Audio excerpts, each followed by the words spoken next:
Let's hear now from the thoroughly discredited James Comey. You remember the former FBI director who played not an insignificant role in the Russian collusion hoax, who improperly leaked information to activist journalists. The Biden DOJ declined to charge him for that.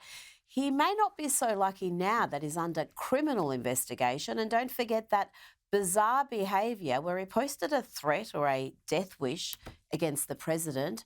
Remember that lunacy? He claims he didn't know what it all meant. Well, now Comey has really lost the plot, posting a lengthy video about Taylor Swift and, of course, Donald Trump. And Donald Trump is still president and still humiliating America on a national stage, standing next to Vladimir Putin. It's like a dream, a bad dream you can't wake up from. But I don't want to talk about that bad dream this week. I want to talk about a truly inspirational public figure named Taylor Swift. Of course, I watched her podcast interview with the Kelsey brothers. Of course, I watched the whole thing, although on YouTube, Patrice and I got kicked off for the last 15 minutes and finished it on her phone. But I watched it. You see, Taylor Swift and I go way back. I went to my first concert of hers 15 years ago. I've been to a second, and I have help financially support the attendance of a lot of family members at others. I'm in a family's Swiftie group chat. What the what? What is he on about? It's the former director of the FBI. I don't know if he's angling for some sort of not guilty by reason of insanity plea, should there be any charges. That mad rant went on for another 5 minutes, and his love of Taylor Swift was just a means to bash Donald Trump and Republicans. I'm telling you, this dude needs professional help. And don't get me wrong, we have our jerks, millions of them, you may have noticed. In particular, there's a stunning coarseness and ugliness in the Republican Party today. It's upsetting, but it's also a minority of America. On the whole, we aren't like that, and we don't like that. I think that's a big part of the reason so few Americans support Donald Trump when they have to see him and that up close, and why Republicans are so worried about what's coming for them next year, which is what makes me think about Taylor Swift. She's made clear that she sees Donald Trump for what he is, and last year she urged Americans not to make the serious mistake of electing him. Of course, we're now living with the consequences of that mistake, but while our elderly makeup-covered president is posting about whether Taylor Swift is still hot and declaring that he can't stand her, what's she doing? Living her best life. Yep, he's genuinely lost the plot, or perhaps angling for that insanity plea.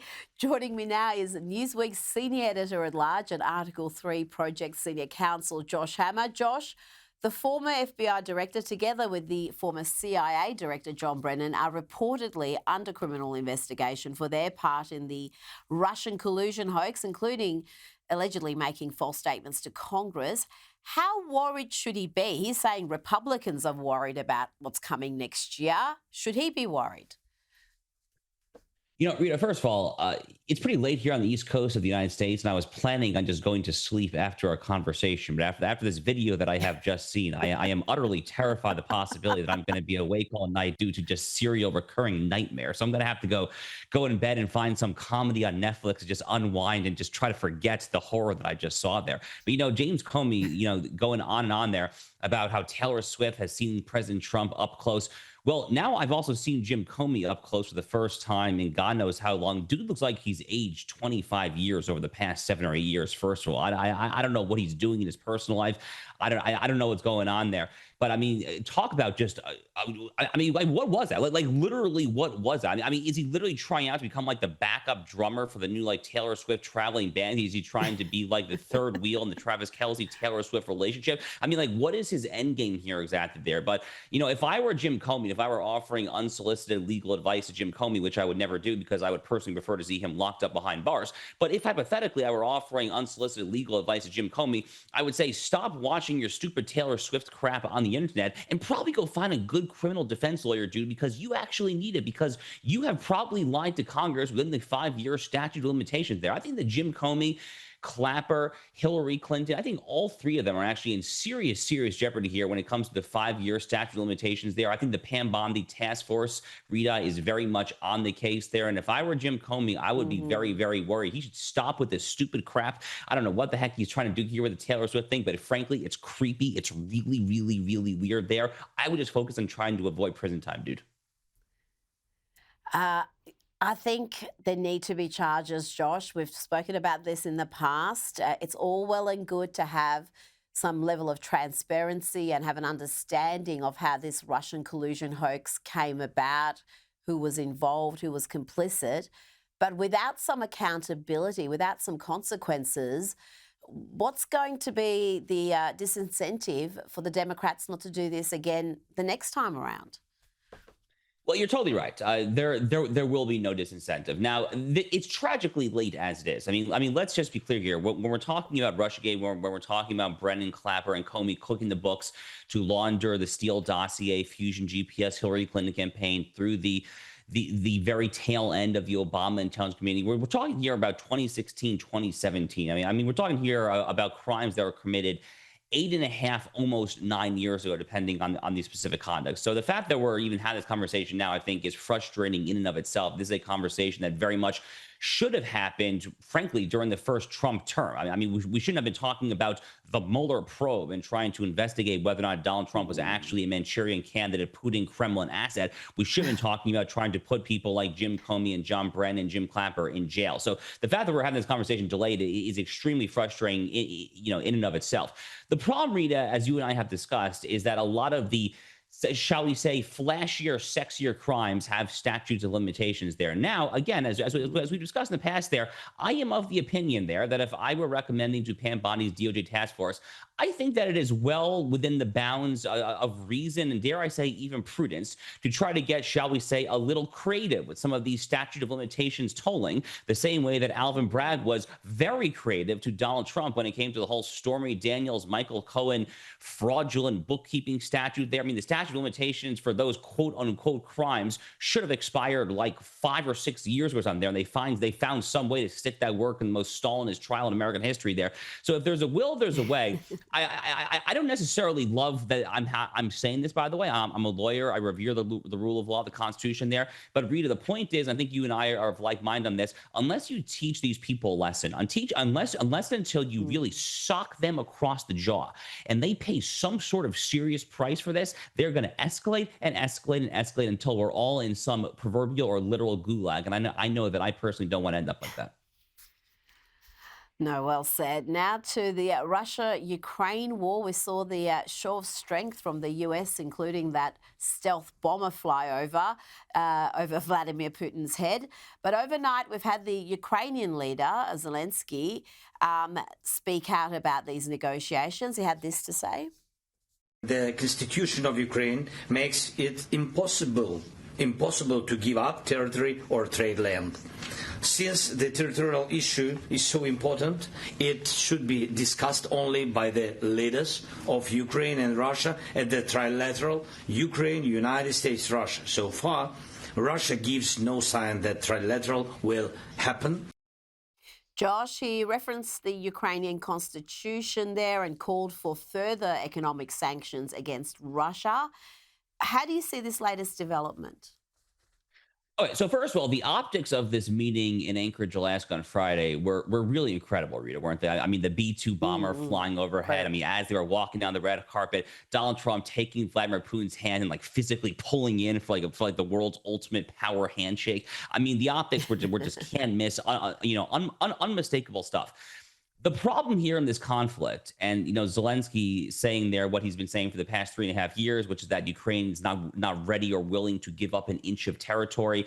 Meanwhile, on the other hand, you have Vladimir Putin, who simply thinks that Ukraine literally does not and should not exist as a sovereign, independent entity. It's very difficult, frankly, to see at this time what is an actual Venn diagram overlap sweet spot, a zone of possible agreement between these two parties there. So look, I mean, Donald Trump, at times sounded somewhat frustrated after the meeting, at times sounded somewhat optimistic there. The details, I think, remain a little bit to be determined.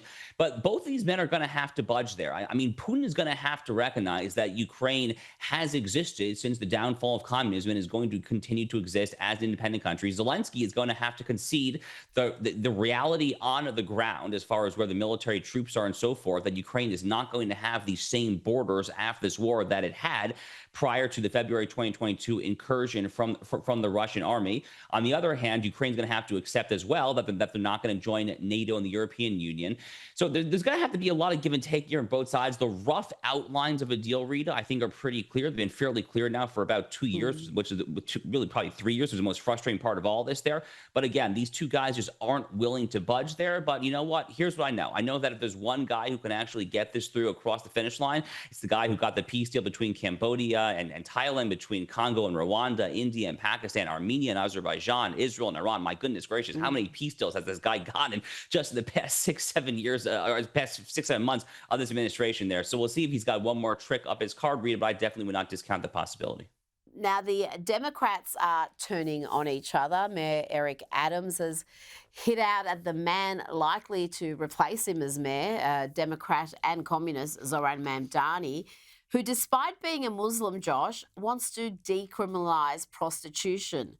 Well, Mayor Adams was calling him out on that. He's wondering what Quran Mamdani is reading.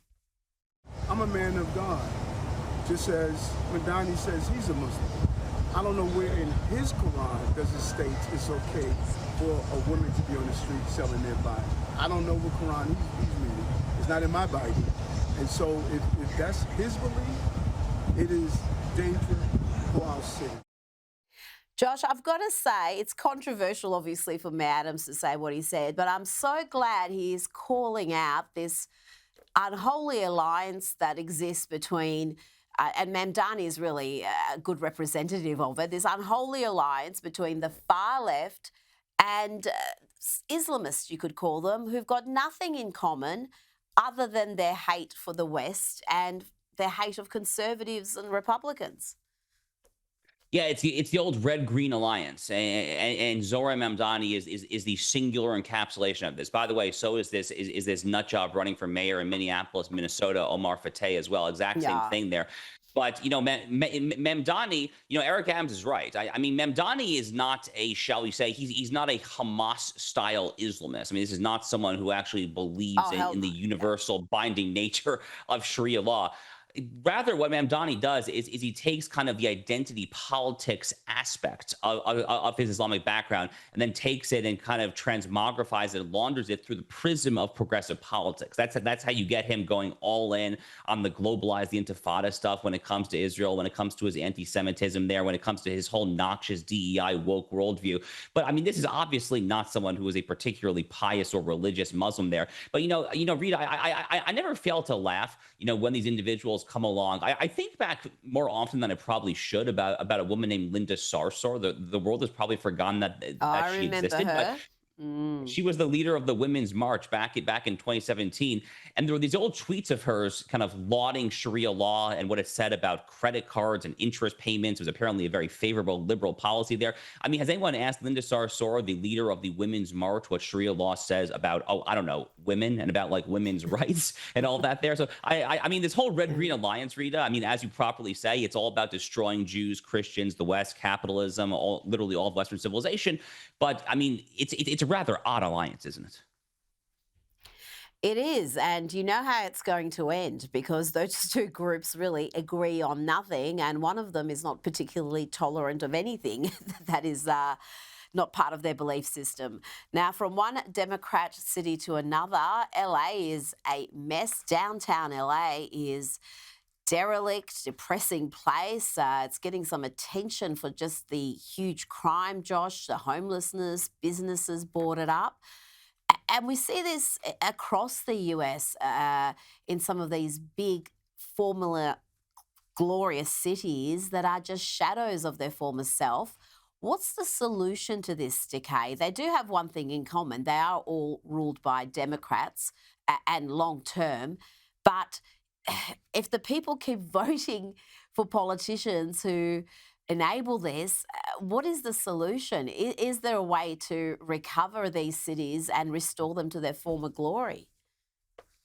Look, I mean, not to sound like an ultra partisan, but you're totally right. I mean, virtually every city in America that has gone down the toilet over the past 3, 4, 5 decades on end, whether it's Los Angeles, San Francisco, Chicago, Memphis, Tennessee, St. Louis, Baltimore, Detroit, Washington D.C.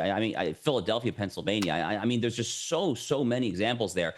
And, when is the last time there's been a Republican mayor in literally any of the cities that I just named? I actually don't know what the answer is, but I suspect it's been a very, very long time there. So, at some point, it's very difficult to help people, Rita, who don't want to help themselves. Like I have the same thought similarly as well when I look at the current situation in Europe, when I look at the horrible situation in the UK when it comes to these roving gangs of Pakistani Muslims that are doing all sorts of horrible things to little English school children there. I think, how can I help them? Then I also say, you can't help people who don't want to help themselves, whether it comes to importing, mass folks from Syria and Afghanistan who want to assimilate there, whether it comes to electing Democrats here. So it's a very difficult thing. But I do think a little bit about this quote from a great 20th century social critic and newspaper columnist by the name of H.L. Mencken. He was a famous early 20th century columnist here in the United States. And H.L. Mencken had this one famous quote, Rita, where he said that democracy is the theory that the common man knows what he wants and he deserves to get it good and hard. So I look at a city like Los Angeles, I look at a city like Chicago, Baltimore, Detroit, and I say, you know what? This is H.L. Mencken's quote at work. I'm just happy for one, though, that I live in the free state of Florida. Before you go, Josh, I just want to get your input about the NFL forcing its teams to participate in more activism, more pointless activism. The teams are being told they have to put up these messages on their end zones, things like end racism, stop hate. There's about a half a dozen social justice messages that they can choose from. But I noted that Harmeet Dillon, the Assistant Attorney General for Civil Rights, had her own suggestion. She wants this to be on the end zone. No one is above the law. I can get bored with that sort of messaging, Josh. Well, Harmeet Dillon, by the way, is absolutely fantastic. And the American people are blessed to have her in her current position as the head of the Civil Rights Division of the DOJ. I've been following Harmeet, known Harmeet for a long time there. So, she is one of many somewhat under the radar, amazing appointees currently serving the American people and serving it at a very high level. Unfortunately, when it comes to the NFL, Roger Goodell, the commissioner, has been down the woke rabbit hole for a very, very long time now. Now, Rita, a lot of these pro leagues here, the NFL, the NBA, they really doubled and tripled down on the woke crap after the death of George Floyd in Minneapolis back in 2020. But it's been literally over 5 years. I mean, it's been literally over 5 years. Donald Trump has been brought back like a phoenix, from his political death. He is now president of the United States a second time there. He is waging a war on DEI through executive orders, through judicial decisions, through an all of the above strategy there. And, when are these remaining cultural institutions going to get it? But ultimately, Rita, in a situation like this, the onus does fall on folks like me, frankly. I mean, for someone like myself who is conservative, who nonetheless is a big sports fan there, I mean, I hate to say it, but I guess the onus really does kind of fall on us to really just turn the channel and, and not watch this and try to send a message, because that message actually does work. I mean, think about Anheuser-Busch Bud Light after the Dylan Mulvaney fiasco 2.5 years ago. Think about Target 2 years ago after they had the so-called quote unquote tuck-friendly clothing for children, the transgender stuff. Their stock went down the toilet there. So the American consumers are actually very capable of speaking out when companies disrespect their consumer base there. And unfortunately, again, as a sports fan, it's kind of painful to say, but I think that the NFL is probably the next in line for such treatment. Josh Hammer, thank you so much for your time today.